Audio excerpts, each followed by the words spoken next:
కూడి వచ్చిన సంఘమంతటికి ప్రభుపేట శుభములు తెలియజేసుకుంటున్నాను. ఈ వారం మనం ఆలోచించబోయే ఒక చక్కటి అంశాన్ని మన బైబిల్ గ్రంథంలో నుండి ఆలోచన చేద్దాం. పాఠం పేరు వచ్చి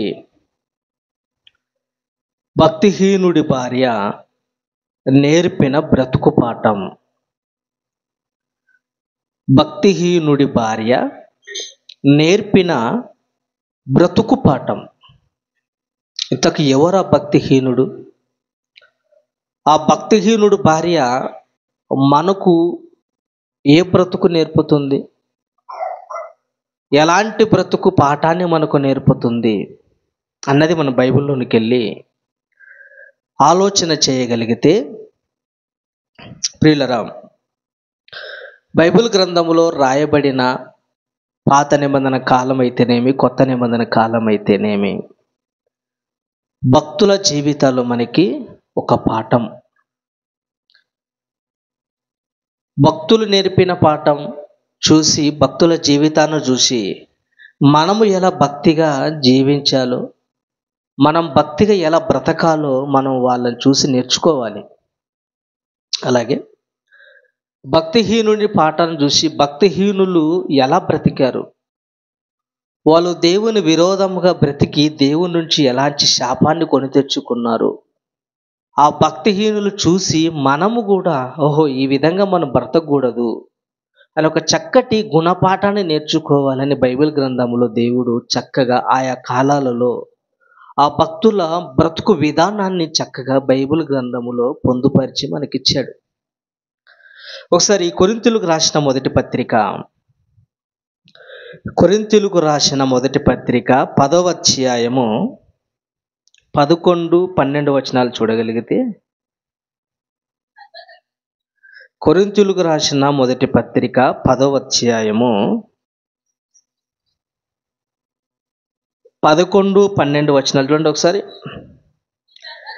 ఈ సంగతులు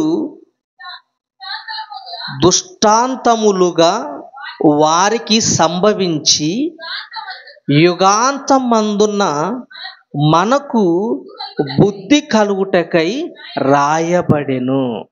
బైబిల్లో రాయబడిన సంగతులంట భక్తుల జీవితాలు అయితేనేమి, భక్తిహీనుల జీవితాలు అయితేనేమి ఎందుకు రాశాడు దేవుడంటే, యుగాంతమందున్న మనకు ఏం కలగడానికి? బుద్ధి కలుగుటకు.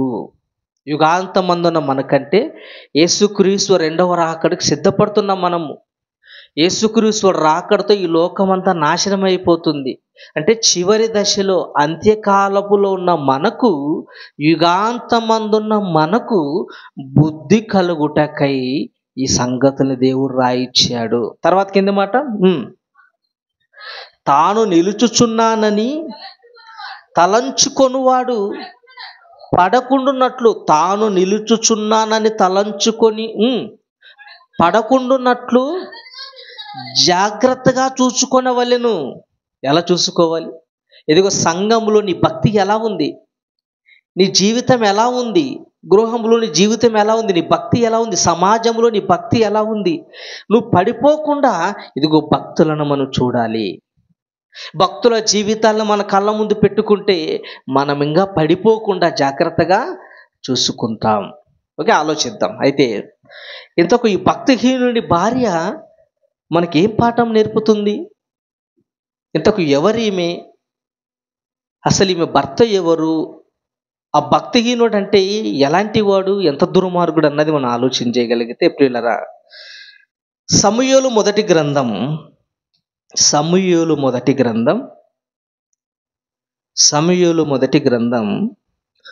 2వ అధ్యాయము 12వ వచనం.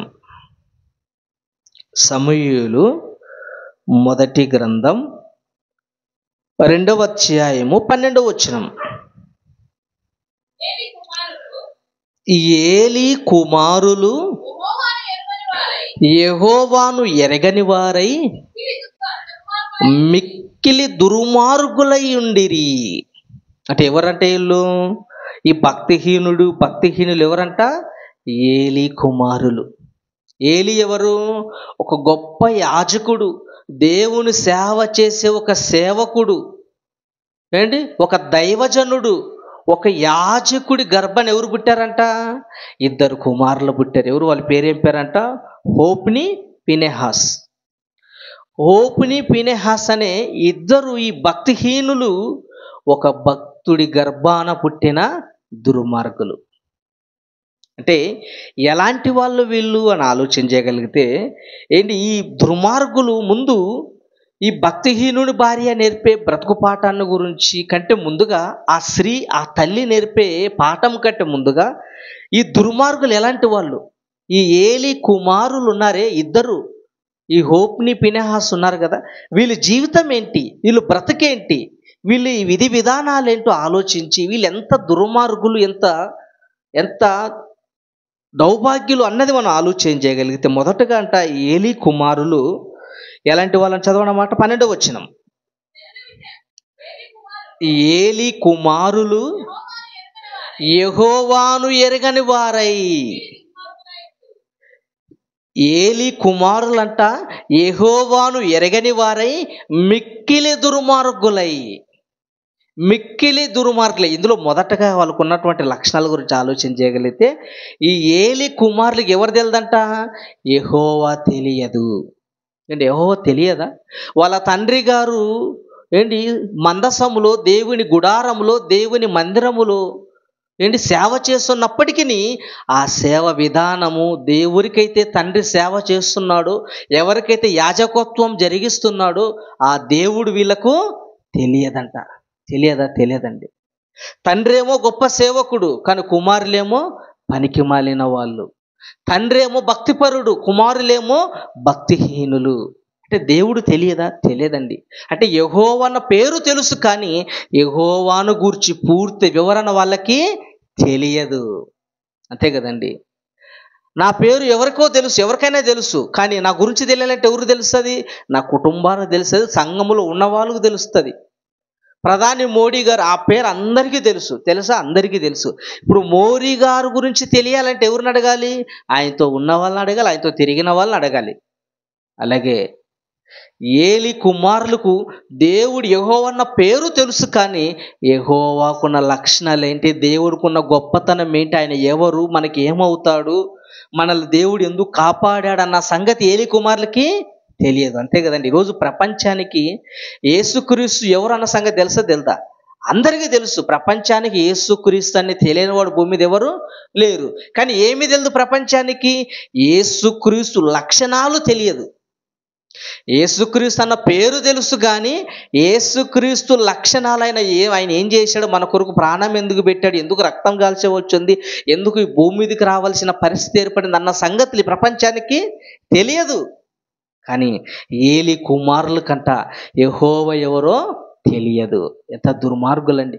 తండ్రి ఏమో గొప్ప సేవ చేస్తున్నాడు, కుమారులేమో దుర్మార్గంగా తిరుగుతున్నాడు. అంటే ఏలి కుమారులకు తెలుదా? తెలియదండి. దేవుని గురించి వాళ్ళకి తెలియదు. ఒకవేళ దేవుని గురించి తెలిసింటే ఇంత దుర్మార్గంగా బ్రతికేవారు కారు, ఇంత దుర్మార్గంగా బ్రతికేవారు కాదు.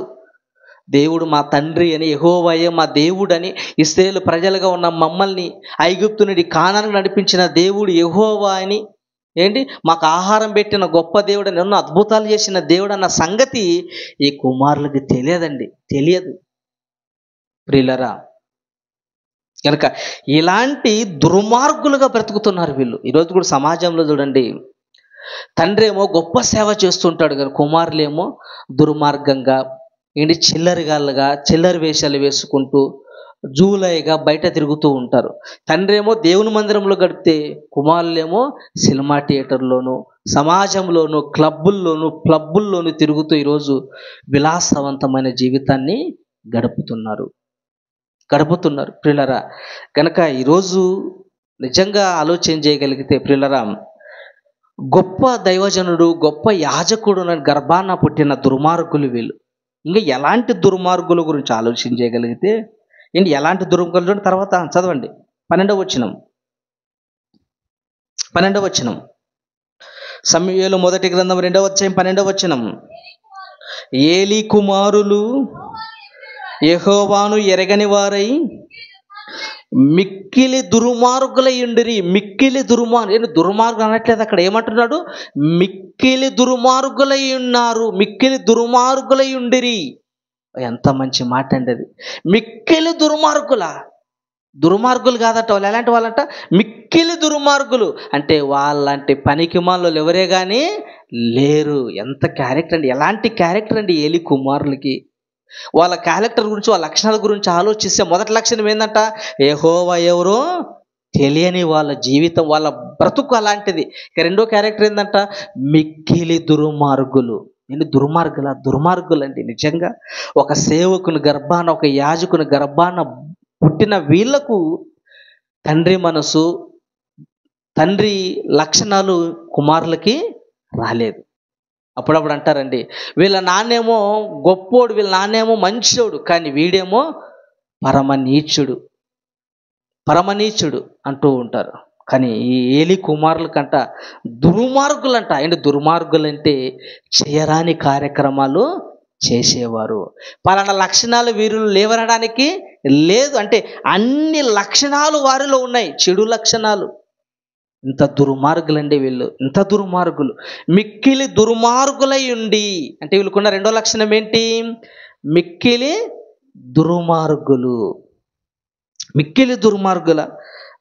దుర్మార్గులండి. ఇక తర్వాత మూడో లక్షణాల గురించి ఆలోచించగలిగితే చదవండి. తర్వాత 13వ వచనం, జనుల విషయమై యాజకుల చేయుచు వచ్చిన పని ఏమనగా, ఎవడైన బలి పశువును వధించిన మీదట మాంసమును ఉడుకుచుండగా యాజకుని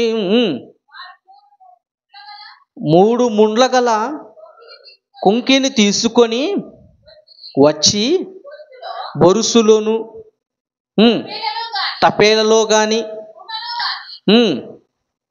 కుండలో గాని అది గుచ్చినప్పుడు ఆ కొంకి చేత బయటకు వచ్చినదంతయు యాజకుని తన కొరకు తీసుకొనవలెను. అంటే యాజకులకు దేవుడు ఇచ్చినటువంటి అవకాశం ఏంటంటే, యాజకులకు దేవుని పెట్టిన పని ఏంటంటే, ఇదిగో బలి పశువును బలిచ్చినప్పుడు, ఉడుకుతున్నప్పుడు ఒక కుండలో కానీ, ఒక తపేలో కానీ, ఏంటి ఒక డేక్షలో కానీ, ఒక గోళములో కానీ ఉడుకుతున్నప్పుడు ఆ మాంసాన్ని ఎలా తీసుకోవాలంట? 3 కుంకీలు గల, అంటే ఒక కుంకీలు అంటే 3 పెద్దటి 3 కుంకీలు, 3 కడ్డీలు ఉంటాయి. ఆ 3 కుంకీలు గల కడ్డీతో ఆ మాంసాన్ని గుచ్చినప్పుడు ఆ 3 కుంకీలు ఎంతైతే మాంసం వస్తుందో ఆ మాంసం అంతా ఎవరికి? యాజకునికి. అంటే యాజకుడు మాంసాన్ని ఎలా తీసుకోవాలో 3 కుంకీలు తీసుకొని ఉడుకుతున్నటువంటి ఆ డేక్షలోనో, ఉడుకుతున్నటువంటి ఆ కుంకలోనో, ఉడుకుతున్నటువంటి ఆ గోళములోనో గుచ్చి ఎంతైతే మాంసం వస్తుందో ఆ మాంసాన్ని యాజకుడు తీసుకోవాలి. కానీ ఏలి కుమారులంట యాజకుడు తీసుకోవాల్సిన మాంసాన్ని ఎలా తీసుకుంటారంట? వీళ్ళు ఉడకకుండానే పచ్చి మాంసాన్నే లాగేసుకుంటున్నారు. అప్పుడు అంటున్నారట ప్రజలు, ఇదిగో యాజకుడు చేయవలసిన పని అయ్యా, మీరు ఎందుకు అలా చేస్తున్నారు? అది ఉడికిన తర్వాత కదా తినవలసింది, ఉడకకుండానే మీరు అలా తీసుకుంటున్నారే అని ప్రజలందరూ ఎంత దూషించినా, ప్రజలందరూ తిట్టినా, కానీ వీళ్ళు ఏం చేస్తున్నారంట? మాంసము తీసుకోవడానికి ఇష్టపడుతున్నారు. అంటే మూడో లక్షణం ఏంటి? తిండి ప్రియులు. ఏం ప్రియులు? తిండి ప్రియులు, తిండిపోతులు. అంటే మాంసాన్ని విపరీతంగా తినేవాళ్ళు, తిండి విపరీతంగా తినేవాళ్ళు. అంటే వీళ్ళకున్నటువంటి లక్షణాలలో, వీళ్ళకున్నటువంటి దౌర్భాగ్యపు లక్షణాలలో మూడో లక్షణం ఏంటి? తిండిపోతులు. ఏం పోతులు? తిండిపోతులు. అప్పుడప్పుడు నిద్రపోతూ అంటారు. ఎందుకు నిద్రపోతూ అంటారు? పండుకోవలసిన దానికంటే ఎక్కువ పండుకుంటే వాడిని ఏమంటారు? తిండిపోతూ, సోమరిపోతూ అంటూ ఉంటారు. అంటే ఏ పని చేయని వాడిని సోమరిపోతూ. కానీ ఇక్కడ వీళ్ళు లక్షణం గురించి, వీళ్ళు బ్రతుకు చూడగలిగితే ఇలా మాంసాన్ని లాగేసుకుంటున్నారట తినడానికి. అంటే భయంకరమైన తిండిపోతులు. ఎవరు? ఏలి కుమారులు. మొదట లక్షణం ఏంటి? వాళ్ళకి ఉన్న దౌర్భాగ్యపు లక్షణాలు ఏంటంటే, మొదటిది యెహోవా అంటే ఎవరో వాళ్ళకి తెలియదు. రెండో లక్షణం ఏంటి? దౌర్భాగ్యులు, మిక్కిలి దౌర్భాగ్యులు. మూడో లక్షణం ఏంటి? తిండిపోతుల. విపరీతంగా తినేవాళ్ళు. విపరీతంగా తినడం వల్లనే బాగా కొవ్వు బట్టి దుర్మార్గంగా ప్రవర్తించేవాళ్ళండి వీళ్ళు. దుర్మార్గంగా ప్రవర్తించేవారు. అందుకే బైబిల్ గ్రంథంలో ఇలాంటి వాళ్ళ గురించి రాయిస్తూ సామెతల గ్రంథం 23వ అధ్యాయము 2వ వచనం. సామెతల గ్రంథం 23వ అధ్యాయం 2వ వచనం. నీవు తిండిపోతువైన ఎడల నీ గొంతుకకు కత్తి పెట్టుకొనుము. నీవు తిండిపోతువైన ఎడల గొంతుకకు కత్తి పెట్టుకొనుము. అంటే తిండిపోతులుగా మనం మారకూడదు. మనకి ఎంత కావాలో అంతే తినాలి. ఎంత కావాలో అంత తింటేనే ఆరోగ్యంగా ఉంటావు. ఆరోగ్యంగా ఉంటూ 6 కాలాలు సురక్షితంగా బ్రతుకుతావు. కానీ తిండిపోతుగా మారితే తిండిపోతూ భయంకరమైన పరిస్థితిలోనికి నిన్ను తీసుకొని పోతుంది. ఇదే సామెతల గ్రంథం 23వ అధ్యాయం 20వ వచనం. సామెతల గ్రంథం 23వ అధ్యాయం 20వ వచనం. ద్రాక్షారసము త్రాగువారితోనైనను మాంసము ఎచ్చుగా తినువానితోనైనను సహవాసము చేయకుము. మాంసము ఎచ్చుగా తినువానితోనైనా నువ్వు సహవాసము చేయకు అంటే ఈ ఏలి కుమారులకు ఉన్నటువంటి లక్షణాల్లో 3వ లక్షణం ఏంటంట?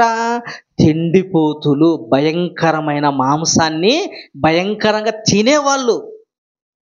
ఇప్పుడు వరకు ఎన్ని ఆలోచించాం మనము? ఏలి కుమారులకు ఉన్నటువంటి ఈ లక్షణాలు ఎన్ని ఆలోచించాం మనము? యెహోవా అంటే ఎవరో తెలియదు, మిక్కిలి దుర్మార్గులు. 3వది ఏంది? తిండి పోతులు. ఇక 4వ లక్షణం గురించి ఆలోచించగలిగితే వీళ్ళు ఎంత భయంకరమైన, ఎంత దుర్మార్గులు, వీళ్ళ జీవితాన్ని గురించి ఆలోచించగలిగితే సమూయేలు మొదటి గ్రంథం 2వ అధ్యాయము 22వ వచనం. సమూయేలు మొదటి గ్రంథం 2వ అధ్యాయము 22వ వచనం. సమూయేలు మొదటి గ్రంథం 2వ అధ్యాయం 22వ వచనం. త్వరగా. ఏలి బహువృద్ధుడాయెను, ఇశ్రాయేలులకు తన కుమారులు చేసిన కార్యములన్నీ వారు ప్రత్యక్షపు గుడారము యొక్క ఏలి బహువృద్ధుడాయెను, ఇశ్రాయేలులకు తన కుమారులు చేసిన కార్యములన్నీ వారు ప్రత్యక్షపు గుడారము ద్వారము దగ్గర సేవ చేయుటకు వచ్చిన స్త్రీలతో శయనించుటయు మాట చెవిని పడగా వారిని పిలిచి ఇట్లా నేను. ఎంత దుర్మార్గులండి వీళ్ళు! ఎంత దుర్మార్గులు! దేవుని మందసము దగ్గరికి, దేవుని గుడారం దగ్గరికి, దేవుని మందిరములోనికి సేవ చేయడానికి వస్తున్న స్త్రీలను ఏం చేస్తున్నారంటే వీళ్ళు శయనిస్తున్నారంటే, దేవుని దగ్గరికి వచ్చే స్త్రీలను ఏం చేస్తున్నారు వీళ్ళు? ఏం చేస్తున్నారట? పాడు చేస్తున్నారు. ఎంత దుర్మార్గులండి వీళ్ళు! ఎంత దుర్మార్గులు!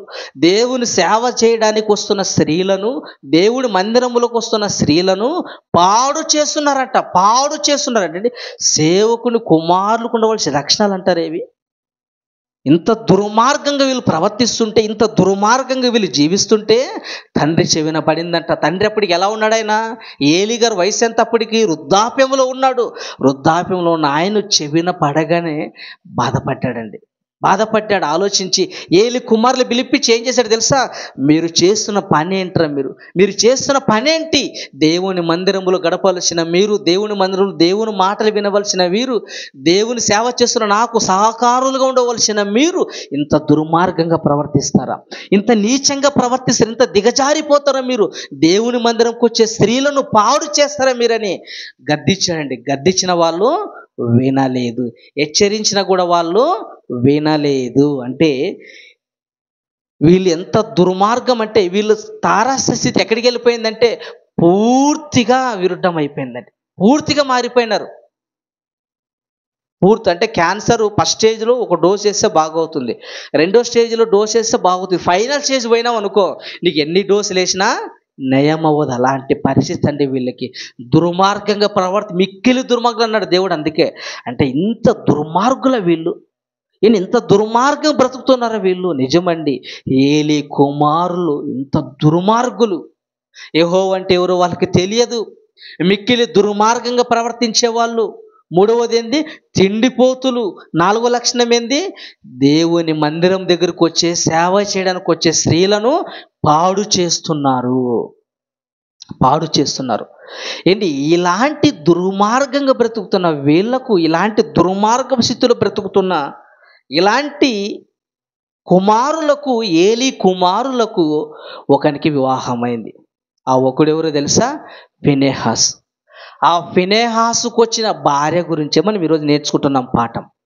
ఏంటి ఇలాంటి దుర్మార్గునికి వచ్చిన భార్య ఎలా బ్రతికింటుంది ఒకసారి ఆలోచించండి. ఇలాంటి దుర్మార్గంగా బ్రతుకుతున్నటువంటి ఈ జీవితాన్ని గురించి తలుసుకున్నప్పుడల్లా భార్య ఎలా బ్రతికింటుంది, ఆమె మనసు ఎలా ఉంటుంది, ఆ మానసికమైన విధానం ఎలా ఉంటుందంటే పిల్లరా ఆ మాటలు ఎవరికి చెప్పలేం. ఇంత దుర్మార్గంగా బ్రతుకుతున్న వీళ్ళను చూసి, ఇంత దుర్మార్గంగా జీవిస్తున్నటువంటి వాళ్ళ బ్రతుకును చూసి ఆ ఫినెహాసు భార్య ఎలా జీవించింటది, ఆమె ఎలాంటి లక్షణాలు కలిగి జీవించింటది అన్నది మనము ఆలోచన చేయగలిగితే, కానీ ఇలాంటి దుర్మార్గంగా జీవించిన, ఎలాంటి పరిస్థితిలో కుమారులు ఉన్నా కానీ భార్య చక్కగా దేవునిలో బ్రతికింది. ఎలా తెలుసు మనకు దేవునిలో బ్రతికింది? ఇంతకు ఆమె పేరు కూడా రాయబడలేదు బైబిల్లో. ఫినెహాసు భార్య, ఏలి కుమారుని భార్య, ఏలి కోడలని రాయబడింది తప్ప ఆమె పేరు కూడా బైబిల్ గ్రంథంలో రాయించలేదు. కానీ ఆమె బ్రతుకు రాయించాడు, ఆమె బ్రతుకు విధానాన్ని రాయించి మనకు ఒక పాఠము నేర్చుకోవడానికి బైబిల్ గ్రంథంలో దేవుడు ఉంచాడు ఆమె జీవితాన్ని. ఇప్పుడు ఆలోచించేద్దాం, ఇంతకు ఆమె ఎలా బ్రతికింది? ఇంత దుర్మార్గంగా ఉన్నటువంటి ఫినెహాసు జీవితంలోకి వచ్చిన ఆమె జీవితం ఎలా ఉంది అన్నది ఆలోచన చేయగలిగితే, సమూయేలు మొదటి గ్రంథం 4వ అధ్యాయము 19-20 వచనాలు. సమూయేలు మొదటి గ్రంథం 4వ అధ్యాయం 19-20 వచనాలు. ఏలి కోడలకు ఫినెహాసు భార్యకు అప్పటికి గర్భము కలిగి కను ప్రొద్దులై ఉండగా దేవుని యొక్క మందసము పట్టబడెనని తన మామయు తన పెనిమిటియు చనిపోయిరని ఆమె విని నొప్పులు తగిలి మోకాల మీద కృంగి ప్రసవమాయెను. ఏంటి ఈ ఫినెహాసు భార్య గర్భంతో ఉందట. ఏంటి ఎలా ఉందంట? ఇక నెలలు నిండిపోయింది, గంటల్లో గంటల్లో కొన్ని నిమిషాల్లో ఆమె డెలివరీ అయిపోతుంది. అలాంటి పరిస్థితి వరకు ఆమె వచ్చిందంటే ఆమె ఎలా జీవించింది ఆమె?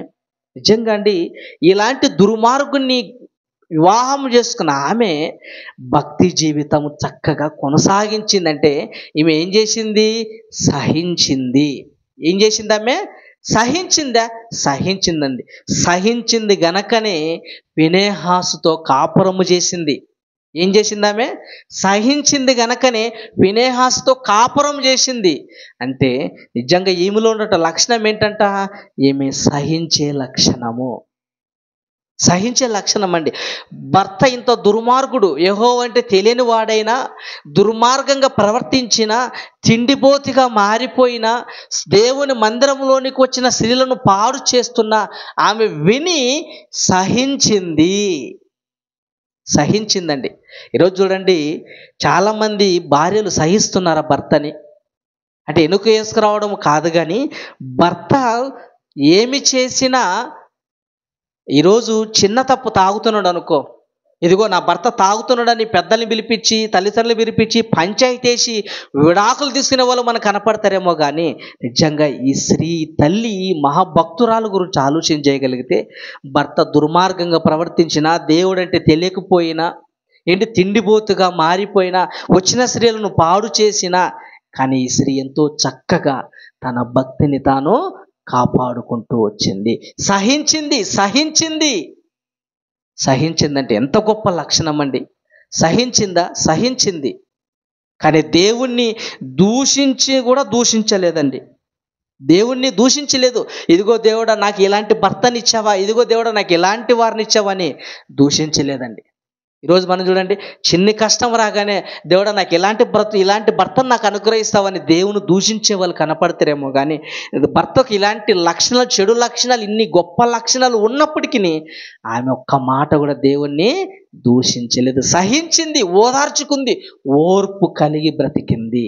నిజంగా ఇలాంటి స్త్రీలు సమాజంలో చాలా తక్కువ కనపడతారండి, చాలా తక్కువగా. నిజంగా ఈ సందర్భం చదువుతున్నప్పుడు నాకు మా మేనత్త గారు గుర్తుకొస్తారు, మా నాన్న అక్కగారు. నిజంగా ఆమె వివాహం చేసినప్పటి నుంచి భర్త విపరీతంగా తాగేవాడు. డ్రైవర్గా పనిచేసుకుంటూ, లారీ డ్రైవర్గా విపరీతంగా తాగి కొట్టి తాగి భయంకరమైన తాగుడుబోతు. వాళ్ళకు 2 పిల్లలు పుట్టారు, కొడుకులు. వాళ్ళు కూడా దుర్మార్గంగా ప్రవర్తించారు. తాగి వాళ్ళకి పెళ్ళి అయిపోయింది. తాగి తల్లిని కొట్టేవాడు, వచ్చిన కోడలు కూడా మా అత్తను కొట్టేది. ఎంత భయంకరమైన స్థితిలో భర్త ఉన్నా, పిల్లలు ఉన్నా, కోడళ్ళు కొట్టినా కూడా మా అత్త ఓర్చుకునింది. ఏ రోజు కూడా మా ఇంటికి వచ్చి కన్నీళ్లు పెట్టుకున్న దాఖలాలు కూడా ఎక్కడ లేవు. ఆమె సహించింది, అత్తగారింట్లో ఓర్చుకుంది, సహించింది, సంసారాన్ని నెట్టుకొస్తుంది. నిజంగా ఆమె భక్తుపరురాలు, చర్చికి వెళుతుంది. కానీ ఇలాంటి లక్షణాలు కలిగిన స్త్రీలు అక్కడో ఇక్కడో కనపడతారు. కానీ ఈ స్త్రీకి ఉన్నటువంటి, ఫినెహాసు భార్యకు ఉన్న లక్షణాలు ఏంటంటే, మొదటి లక్షణం ఏంటంటే ఆమె సహించింది. కానీ సహించడమే కాదు, ఈమెకున్న గొప్ప లక్షణం ఏంటో తెలుసా?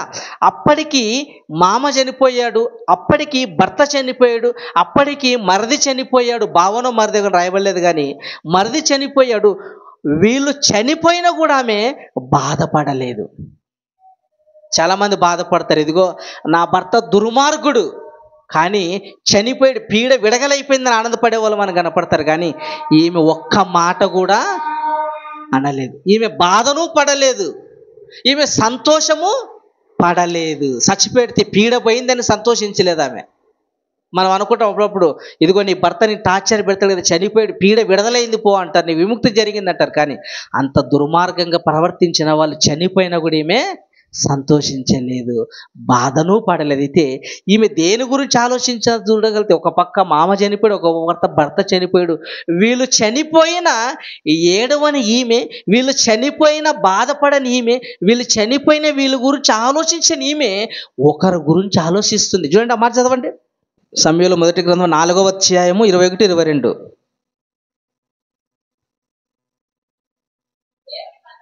దేవుని మందసము, నేను పై మాట 20 నుంచి చదువుకుందాం. 20 నుంచి. ఆమె మృతి నొందుచుండగా దగ్గర నిలిచి ఉన్న స్త్రీలు ఆమెతో భయపడవద్దు, కుమారుని కంటివని గాని ఆమె ప్రత్యుత్తరం ఇయ్యక లక్ష్య పెట్టకయు ఉండినదై. ఎక్కడ ఉందండి అంటే, అప్పటికి ఏమైపోయిందంటే ఆమెకి 8-9 నెలలు నిండిపోయింది, మరికొన్ని క్షణాల్లో డెలివర్ అవుతుంది అనంగా ఏం జరిగిందో తెలుసా? ఒకవైపు మామ చనిపోయాడు, మరోవైపు భర్త చనిపోయాడు, మరోవైపు మరిది చనిపోయాడు. వీళ్ళు చనిపోయినా ఆమె దాని గురించి లక్ష్య పెట్టలేదంట, అంటే దాని గురించి ఆలోచించలేదు. అప్పటికి ఆమె గర్భంతో నిండిపోయి అలా నేలన వంగి, అలా ఏం జరిగింది చదవండి. 20వ వచనం. ఆమె మృతి నొందుచుండగా దగ్గర నిలిచి ఉన్న స్త్రీలు ఆమెతో భయపడవద్దు. 19 నుంచి చదవండి. ఏలి కోడలకు ఫినెహాసు భార్యకు అప్పటికి గర్భము కలిగి కనుప్రొద్దులై ఉండెను గనక దేవుని యొక్క మందసము పట్టబడెననియు తన మామయు తన పెనిమిటియు చనిపోయిరనియు ఆమె విని నొప్పులు తగిలి మోకాల మీద కృంగి ప్రసవమాయను. అక్కడ ఎన్ని సందర్భం జరిగాయి తెలుసా? అక్కడ 4 సందర్భాలు జరిగాయి. మొదటిది ఏంటంటే, మామ చనిపోయాడు, ఒకే సందర్భం. భర్త చనిపోయాడు, మరిది చనిపోయాడు, ఆమెకు కూడా ఏమైపోయింది, నెల నిండిపోయి అలా కృంగింది. అప్పుడు ఏం జరిగిందంట, దేవుని మందసము పట్టుకొని వెళ్ళిపోయారంటే ఎవరు, ఫిలిష్తీయులు, శత్రువులు వచ్చి దేవుని మందసాన్ని తీసుకొని వెళ్ళిపోయారు. ఇప్పుడు ఆమె దేని గురించి ఆలోచించింది, అప్పుడు నేల మీద కృంగి బిడ్డ కనిందంట. బిడ్డ కనగానే పైనందరూ పక్కన్న వాళ్ళు అన్నారంట, ఎదుగో అమ్మా నువ్వేం భయపడవద్దమ్మా, నువ్వు కుమారుని కంటివి అనగానే ఏంటి అప్పటిదాకా కుమారుని సంతోషించాలి కదా ఆమె, కానీ కుమారుడు పుట్టిన కూడా ఆమె సంతోషము కలగలేదు. మామ చనిపోయాడని ఆలోచించలేదు, భర్త చనిపోయాడని ఆలోచించలేదు, మర్రి చనిపోయాడని ఆలోచించలేదు, చివరికి నేనే చనిపోతున్నాన్నది కూడా భయం లేదు. కానీ కొడుకు పుట్టాడన్న సంగతి ఆనందం కూడా ఆమెకే లేదు. మరి దేని గురించి ఆలోచిస్తుంది ఆమె తెలుసా, దేవుని మందసము శత్రువులు ఎత్తుకొని పోయారన్న దాని గురించి ఆమె బాధపడుతుంది, దిగులు పడుతుంది. అంటే ఆమెకున్న లక్షణం ఏంటో తెలుసా, దేవుని గురించి ఆమెకి తెలుసు. ఆమెకున్న లక్షణాల్లో మొదటి లక్షణం ఏంటి, ఆమె సహించింది. భర్త ఇంత దుర్మార్గుడన్న సంగతి తెలిసినా ఆమె సహించింది. రెండో లక్షణం ఏంటి, ఆమె దేవుని గూర్చి ఆమెకు తెలుసు, కానీ ఫినెహాసుకు తెలియదు. దేవుని గురించి తెలియని వాడెవడు, ఫినెహాసుకు దేవుని గురించి తెలియదు. అందుకే యెహోవానైనను తెలియని వాడు అన్నాడు. కానీ ఆమెకు భార్యగా వచ్చిన ఈమె, అతనికి భార్యగా వచ్చిన ఈమెకు యెహోవాను గురించి తెలుసు కనుకనే ఎవరి గురించి ఆలోచించింది అక్కడ, భర్త గురించి ఆలోచించలేదు, మామ గురించి ఆలోచించలేదు, తన గురించి తను ఆలోచించుకోలేదు, పుట్టిన బిడ్డ గురించి ఆలోచించుకోలేదు. దేవుని మందసము వెళ్ళిపోయిందని ఆమె బాధపడుతుంది. ఎంత మంచి భక్తురాలండి, ఎంత మంచి స్త్రీ అని, ఎంత మంచి తల్లి అండి ఆమె. నిజంగా అండి, ఇలాంటి లక్షణాలు కలిగి మనం జీవించాలి. ఇలాంటి లక్షణాలు క్యారెక్టర్ కలిగిన స్త్రీలుగా, ఇలాంటి లక్షణాలు కలిగినటువంటి దేవుని సేవ చేసేవారిగా మనము ఉండాలి. నిజంగా ఎప్పుడైతే ఆ బిడ్డ పుట్టాడో అప్పుడు ఆమె ఏమనేది చూడండి, 22వ వచనం, 21-22. దేవుని మందసము పట్టబడినదని సంగతిని తన మామయు పెనిమిటియు చనిపోయిన సంగతిని తెలుసుకొని ప్రభావము ఇశ్రాయేలులలో నుండి పోయినని చెప్పి తన బిడ్డకు ఈకాబోదు అని పేరు పెట్టెను. ఏంటి, ఏం పేరు పెట్టిందంట బిడ్డకు, ఈకాబోదు. అంటే అర్థం ఏంటి తెలుసా, ఇశ్రాయేలు నుండి దేవుని ప్రభావము వెళ్ళిపోయింది. అంటే దేవుడు మందసం ఇశ్రాయేలులో నుంచి శత్రువులు తీసుకొని పోయారు. అంటే కొడుకుకి ఏం పేరు పెట్టిందామే, ఈకాబోదు. పుట్టినోట్లో ఉంటుంది కింద, ఈకాబోదు అంటే దేవుని ప్రభావం, దేవుని మందసము వెళ్ళిపోయింది. ఎంత మంచి స్త్రీ అని ఎంత బాగా ఆలోచించిందంటే, కుమారునికి పేరు ఎందుకు పెట్టింది తెలుసా, ఆ కుమారుని చూసినప్పుడు ఒక గుర్తుగా, ఒక సూచనగా పెట్టింది కుమారుణ్ణి. ఆ కుమారుని చూసినప్పుడు ఏం గుర్తుకొస్తారు ప్రజలందరికీ, ఈకాబోదు అంటే దేవుని మందసం మన దగ్గర నుంచి వెళ్ళిపోయిందని ఇది దేవుని గూర్చి తెలియజేస్తుందండి ఆ స్త్రీ, దేవుని గూర్చి ప్రకటిస్తుంది ఆ స్త్రీ. నిజంగా ఎంత గొప్ప స్త్రీయా. కానీ భర్త ఏమో పనికిమాలినోడు, కానీ భార్య ఏమో భక్తిపరురాలు. నిజంగా ఇంత మంచి స్త్రీ నిజంగా చాలా గొప్పదండి. స్త్రీ చాలా గొప్పది. కానీ నిజంగా ఇలాంటి లక్షణాలు కలిగిన స్త్రీలు సమాజంలో మనకి ఎక్కడ కనపడు. సహించిందామె. ఏంటి, ఆ కుమారులు భర్త చెడిపోయిన సంగతి, దుర్మార్గుడు సంగతి మామయ్య హెచ్చరించాడు. ఇంత దుర్మార్గం ఎందుకు ప్రవర్తిస్తున్నారని ఏలి హెచ్చరించాడు. ప్రజలు కూడా హెచ్చరించారు కదా. పచ్చి మాంసాన్ని లాగేసుకుంటే ప్రజలందరూ ఏమన్నారు, ఇది తప్పు అని ప్రజలు హెచ్చరించినా, గద్దించినా తర్వాత ఎవరు హెచ్చరించారు తెలుసా, ఒక పేరు తెలియని ఒక ప్రవక్త, ఈ దేవుని సేవకుడు వచ్చి హెచ్చరించాడు. ఏం హెచ్చరించాడు చూడండి. ఏం జరిగిందంటే, ఒక పేరు రాయబడిన ఒక దైవజనుడు వచ్చి సమూయేలు గారిని హెచ్చరిస్తాడు. ఏమన్నది, పేరు రాయబడిన ఒక దైవజనుడు వచ్చి ఏలి గారిని హెచ్చరిస్తాడు. ఏమని తెలుసా, ఇదిగో నీవు దేవుని కంటే నీ కుమారులను ఎక్కువగా ప్రేమించితివి, దేవుని గొప్ప చేయవలసిన నీవు నీ కుమారులకు నువ్వు సపోర్ట్ చేశావు, నీ కుమారులను హెచ్చరించావని ఒక దైవజనుడు, పేరు తెలియబడిన ఒక ప్రవక్త వచ్చి హెచ్చరిస్తాడు. హెచ్చరించి ఏం చేస్తాడు తెలుసా? ఒక శాపాన్ని ఇస్తాడు. అంటే ఏలీ గారు ఏమనుకున్నాడు తెలుసా? నేను పోయిన తర్వాత ఈ వంశపారంగా యాజకత్వం నా కుమారులకే వస్తుంది. ఇది వంశపారంగా. ఎంత తప్పుగా ఆలోచించాడండి. అంటే పిల్లలను దేవుళ్ళు పెంచలేదా? పెంచలేదు. ఈరోజు చూడండి, సమాజంలో కూడా వంశపారం అయిపోయింది. రాజకీయం కూడా వంశపారం అయిపోయింది. తండ్రి రాజకీయ నాయకుడు అయితే పిల్లలు కూడా రాజకీయ నాయకుడిగానే ఉంటారు. ఇది సేవ కూడా అంతే. తండ్రి సేవకుడు అనుకో, కుమారులు కూడా సేవకుడు. ఎంత పనికిమాలుడైనా, ఈ దేవుని మాటలు తెలియకపోయినా, పబ్బులో తిరిగినా, క్లబ్లో తిరిగినా, ఎక్కడ తిరిగినా కూడా సేవకునిగా తెచ్చి పెడుతున్నారే కానీ దేవుని లక్షణాలు వారిలో ఒకటి కూడా కనపడు. ఎప్పుడైతే ఏలి కుమారులు ఇంత దుర్మార్గంగా ప్రవర్తిస్తున్నారో, ఏంటి, తండ్రిని హెచ్చరించాడు. హెచ్చరించి ఏం శాపం వచ్చిందో శాపం ఇచ్చాడు దేవుడు వాళ్ళకి. వాళ్ళ కుటుంబానికి దేవుడు ఒక శాపాన్ని అనుగ్రహించాడు. ఏంటి ఆ శాపం చూడగలిగితే, సమూయేలు మొదటి గ్రంథము 2వ అధ్యాయము 30, 31, 32 చదవండి. మొదటి సమూయేలు 2వ అధ్యాయము 31, 32. ముందుగా 2వ అధ్యాయము 27 చదువు ఒకసారి. అంతటా దైవజనుడు ఒకడు, చూడండి, మొదటి సమూయేలు 2వ అధ్యాయము 27వ వచనం కదా. 27వ వచనంలో ఏముంది? అంతటా ఒక దైవజనుడు ఏలీ యొద్దకు వచ్చి ఇట్లా, నేను యెహోవా నిన్ను గూర్చి సెలవిచ్చిన ఏమనగా, నీ పితరుని నీ సమూయేలు మొదటి 2వ అధ్యాయం 30వ వచనం 31, 32 చదివితే, నీ ఇంటి వారును నీ పితరుని ఇంటి వారును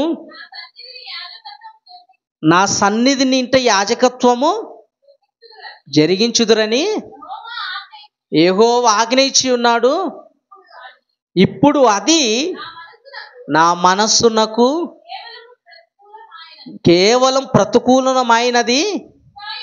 ఇశ్రాయేలుల దేవుడైన యెహోవా సెలవిచ్చినదేమనగా, కావున యెహోవా వాక్కు ఏదనగా, నన్ను గణపరచు వారిని నేను గణపరచుదును. అంటే ఏలీ గారు అప్పటి వరకు దేవుని గణపరచాలనుకోవట్లేదు. ఎవరిని గణపరచాలనుకున్నాడు? పిల్లలను గణపరచాలనుకున్నాడు. కనుకని ఏం జరిగింది చూడండి, నన్ను గణపరచు వారిని నేను గణపరచుదును, నన్ను తృణీకరించు వారిని నేను తృణీకరించుదును.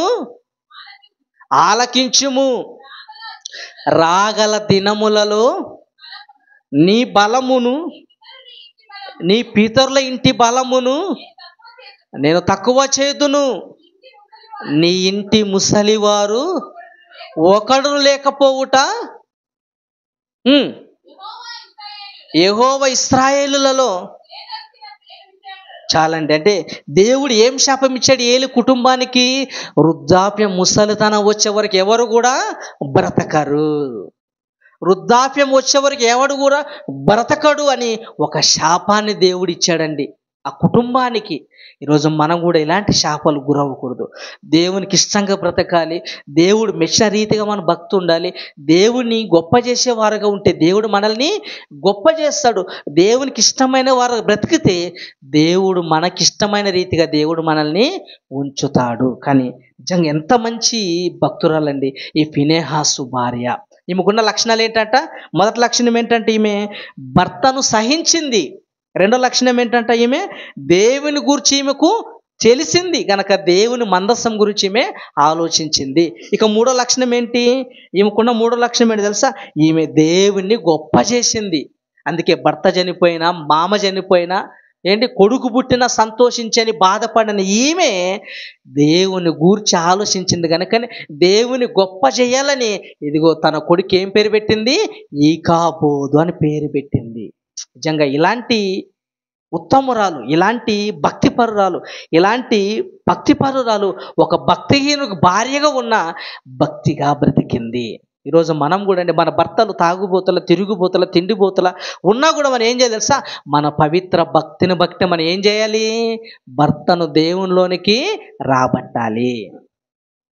మన పవిత్ర భక్తిని బట్టి, ప్రవర్తనను బట్టి మనం దేవునిలోనికి రాబట్టాలి. దేవునిలో రాబట్టాలి. అందులో ఈమెకున్న మరో లక్షణం ఏంటంటే, ఈమెలో ఉన్న మరో లక్షణం ఏంటంటే, ఈమె భర్తను ప్రేమించింది, కానీ భర్త చేసే దుర్మార్గం పనిని ద్వేషించింది. అందుకే భర్తను సహించింది ఆమె. ఈమెకున్న లక్షణం ఏంటంట, ఇదిగో భర్తను ప్రేమించింది, భర్త చేసే దుర్మార్గ పనుల్ని ద్వేషించింది. భర్తను ప్రేమించింది, భర్త చేసే పనుల్లో ఈమె పాలిభాగస్తురాలు అవ్వలేదు. ఈ లక్షణాల గురించి ఆలోచిస్తే యేసుక్రీస్తు వరకు ఉన్న లక్షణం మనకు గుర్తుకొస్తుంది. యేసుక్రీస్తు వరకు ఏం లక్షణం ఉంది? పాపిని ప్రేమిస్తాడు, పాపాన్ని ద్వేషిస్తాడు. యేసుప్రభుకున్న లక్షణము పాపిని. అందుకే ఆయన ఎవరితో తిరిగేవాడంట? సుంకరులతోనూ పాపులతోనూ ఏంటి తిరిగేవాడంట, వాళ్ళతో సహవాసం, వాళ్ళతో భోజనం చేసేవాడంట. కానీ అలాంటి లక్షణం ఎవరికుంది? ఈ తల్లికుంది, ఈ స్త్రీకుంది. పాపాన్ని ద్వేషించింది, దుర్మార్గతను ద్వేషించింది, భర్తను ప్రేమించింది. అందుకే యేసుక్రీస్తు పాపిని ప్రేమించు, పాపాన్ని ద్వేషించు. అందుకే ఆయన రోగులకే కానీ వైద్యులకు రోగులకే కానీ ఆరోగ్యవంతులకు వైద్యుడు అవసరము లేదు, పాపుల కొరకే కానీ నీతిమంతుల కొరకు కాదు అన్నాడు. ఇలాంటి గొప్ప లక్షణం అండి. నిజంగా ఇలాంటి లక్షణాలు కలిగి మనము జీవించాలి. మనం కూడా సమాజంలో ఎంతో దుర్మార్గులు ఉంటారు, వాళ్ళు చేసే పాపాన్ని ద్వేషించి ఆ పాపం చేసే వ్యక్తిని మనము ప్రేమించాలి. ఓకే, ఇంత మంచి లక్షణాలు, ఇంత మంచి క్యారెక్టర్ కలిగిన స్త్రీ నిజంగా ఈమె కన్నట్లుగా, ఈమె అనుకున్నట్లుగా దేవుని గొప్ప చేసింది. దేవుని మందసం వెళ్ళిపోయిందని ప్రజలకు తెలియడానికి తన కుమారునికి పేరు పెట్టింది, ఒక గుర్తుగా, ఒక సూచనగా. చివరికి రానున్న రోజుల్లో ఏం జరిగిందంటే, తర్వాత ఏం జరిగిందంటే, దేవుని మందసం మరలా వచ్చిందా చూసి ముగించుకుందాం. రాజుల మొదటి గ్రంథం 8వ అధ్యాయం 10-11 ముగించుకుందాం. రాజుల మొదటి గ్రంథం 8వ అధ్యాయము 10, 11, 12. యాజకులు పరిశుద్ధ స్థలములో నుండి బయటకు వచ్చినప్పుడు మేఘము యెహోవా మందిరము నింపెను.